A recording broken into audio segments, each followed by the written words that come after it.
प्रिय विद्यार्थियों, सूरदास को हम पढ़ना प्रारंभ कर चुके हैं। इससे पहले मैंने सूरदास को लेकर 3 वीडियो शेयर किए हैं।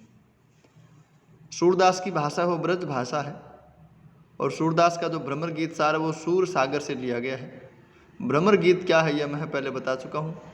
इसमें संवाद है मुख्यतः ब्रज भाषा और लगभग वियोग श्रृंगार की प्रधानता रहेगी और बाकी जो अन्य चीज़ें विशेष को लेकर आएगी। मैं आपको हमेशा बताता रहा हूँ कि जब आप सप्रसंग व्याख्या करते हैं तो इसमें 3 प्रकार की चीज़ें आती हैं। सबसे पहले आप प्रसंग में आप बताते हैं कि यह जो पद्यांश है वो कहाँ से लिया गया है और इसमें मुख्यतः क्या है, एक लाइन में बताना होता है। उसके बाद में इसकी विस्तार से व्याख्या की जाती है। तत्पश्चात विशेष लिखा जा सकता है। विशेष में हम कह सकते हैं कि इसमें ब्रज भाषा है। अगर कोई अलंकार आपको मिलता है तो अलंकार बता सकते हैं। पद शैली होती है, इसमें लगभग पद शैली में लिखे गए हैं ये सब। राग सामने हैं आपके, अगर याद रहे तो ठीक है, नहीं राग की आप विशेष रूप से उल्लेख करें तो ठीक है, नहीं करें तो कोई बात नहीं। और इसके अलावा कोई विशेष सगुण या निर्गुण की कोई बात आए या कोई विशेष बात होगी तो हम इसकी चर्चा कर लेंगे। पहला पद देखिए, राग सारंग में है। पहले करी परिणाम नंद सो समाचार सब दीजियो, औ वहाँ वर्ष भानु गोप सो जाए सकल सुधि लीजियो। श्री दामा आदिक सब ग्वालिन मेरे होते भेंटियो, सुख संदेश सुनाए हमरो गोपिन को दुख मेटियो। मंत्री इक बन बसत हमारो, मंत्री इक बन बसत हमारो, ताही मिले सचुपाइयो। सावधान होए मेरे हुतो, ताही माथ नवाइयो।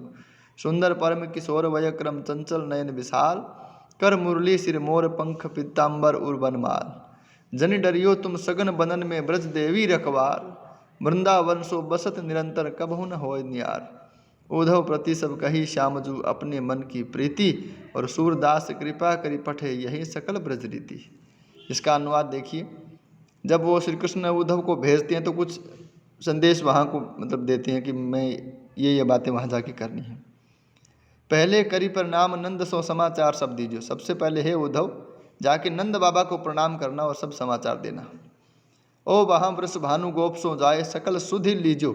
सुधि लेने का मतलब है उनके हालचाल पूछना। वृष भानु गोप, गोप यानी ग्वाले, वृष भानु गांव के जो ग्वाले हैं उनके जाके सब समाचार लेना, वो कैसे हैं, क्या करते हैं, मेरे आने के बाद उनका क्या हुआ। श्री दामा आदि सब ग्वालन, श्री दामा आदि सब जो ग्वाले हैं मेरे होते भेंटियो, मेरे लिए उनसे भेंट करना। श्री दामा आदि जो ग्वाल बाल हैं मेरे लिए उनसे भेंट करना, उनके हालचाल पूछना। और सुख संदेश सुनाए हमारो, मेरे सुख का संदेश उनका सुनाना। गोपिन को दुख मेटियो, गोपियों का दुख मेटना। सुख संदेश सुनाने का मतलब ये है,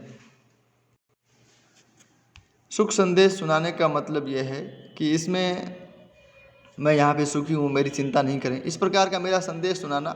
गोपिन को दुख मेटियो, और गोपियों का दुख मेटना। जब गोपियाँ मेरे बारे में सुनेगी कि मैं यहाँ कुशल मंगल हूँ और मैं यहाँ पे सुखी हूँ तो हो सकता है उनका दुख थोड़ा कम होगा।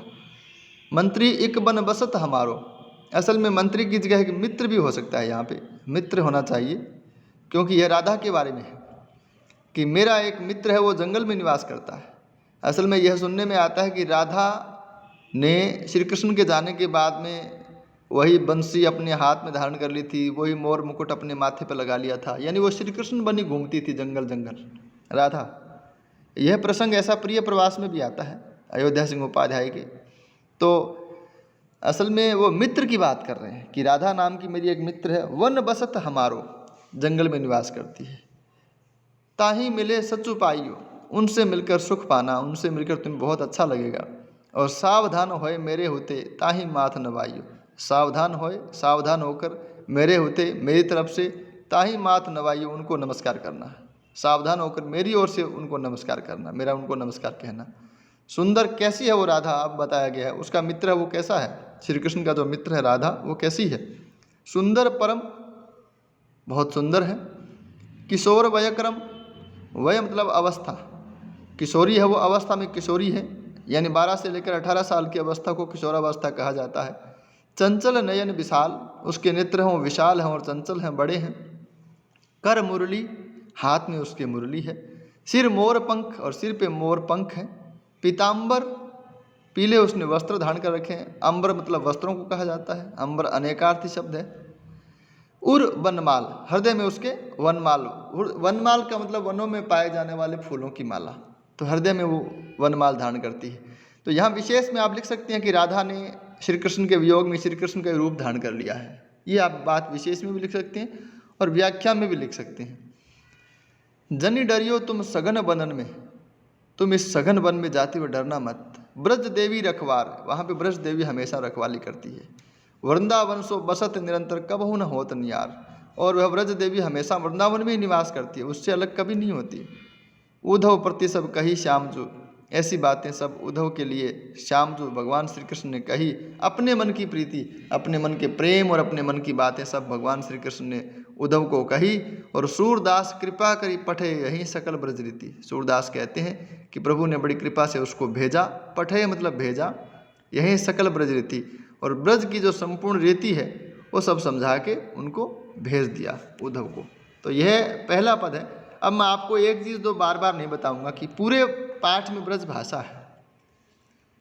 प्रसंग में आप लिखेंगे कि प्रस्तुत पद्यांश है वो महाकवि सूरदास के सूर सागर नामक ग्रंथ से भ्रमर गीत नामक अंश से लिया गया है, और इसमें ये है, यानी स्रोत तो प्रत्येक पद्यांश में वही रहेगा। अब इस पूरे पाठ में से कहीं भी व्याख्या आ जाए तो स्रोत तो वही रहेगा, लेकिन आपको ये सब चीज़ें जो उसमें है क्या वो बताने के लिए आपको नीचे एक लाइन और जोड़नी पड़ती है कि इस पद्यांश में ये बात है, तो वो आप थोड़ा सा बता दें। उसके बाद में व्याख्या पूरी विस्तार से जो मैं कह रहा हूँ उसको आप वो अपनी तरफ से और भी विस्तार दे सकती हैं। यूट्यूब पे तो जो बात 1 घंटे में पढ़ानी होती है वो बात 10 मिनट में बतानी पड़ती है। यह यूट्यूब की एक सीमा है। और विशेष में आप भाषा के बारे में लिखिए, अलंकार के बारे में लिखिए।